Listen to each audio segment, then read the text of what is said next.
ఇంకొకటి ఏంటంటే, జ్యోతిష్యం అనేది ఒక శాస్త్రం. దాన్ని ఇవాళ రేపు ఎలా అంటే ఒక పిచ్చ శాస్త్రంగా ఎవరు పడితే వాళ్ళు ఈ రోజున కోయవాళ్ళు గ్రహాల గురించి చెప్పేయడమే, లేకపోతే ఇంకోటి దీంట్లో కూడా కొన్ని ఇవి ఉన్నాయి శాస్త్రంలో.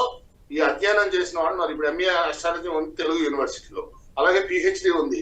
ఇవి నిష్ణాతుల్ని నేను ప్రజలకు చెప్పేది ఏంటంటే, గమనించండి వాళ్ళ విజ్ఞత ఏంటి, వాళ్ళ చదువు ఏంటి. అనుభవ జ్యోతిషం వేరు. అనుభవం వచ్చేసి మనకి చాలా మంది అనుభవించి ఉంటారు. ఆ అనుభవాలన్నీ కూడా ఈ రోజున ఫుల్ఫిల్ కావాలంటే భగవంతుడి యొక్క శక్తి కావాలి.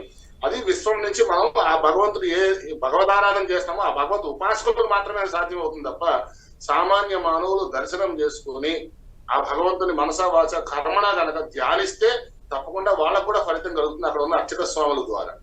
ఇవాళ రేపు అర్చక స్వాములు కూడా ఏమవుతుందంటే ఆదాయ మార్గాలు పాపం వాళ్ళకి ఉపాధి లేక ఇదివరకు దేవాలయాలు విశ్వవిద్యాలయాలు ఉండేవి. కాబట్టి ధన వ్యామోహానికి అలవాటు పడాల్సిన పరిస్థితి ఏర్పడింది.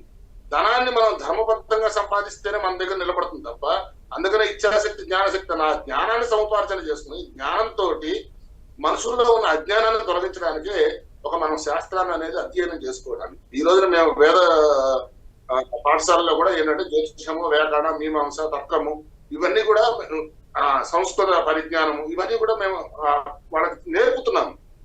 ఎందుకంటే రేపొద్దున సమాజంలో ఎటువంటి కీడులు లేకుండా ధర్మ పరిరక్షణ కోసం మీరందరూ పాటుపడే ఒక సైనికుల్లాగా తయారవ్వండి అని చెప్పేసి మేము మారుస్తున్నాం తప్ప ఇక్కడ బయటకు వచ్చేసి ధన వ్యామోహం అంటే ఇప్పుడు మీ విద్యార్థులు ఉన్నారు వాళ్ళకి ఎక్కడ కూడా ఆ కార్యక్రమంలో అనుభవంగా వాళ్ళకి శిక్షణ మాత్రమే ఇస్తాం తప్ప ఇది బయటకు వచ్చేసి ఇక్కడ ఏమవుతుందంటే పెద్ద పెద్ద వాళ్ళని చూసి పిల్లలు చెడిపోతున్నారు.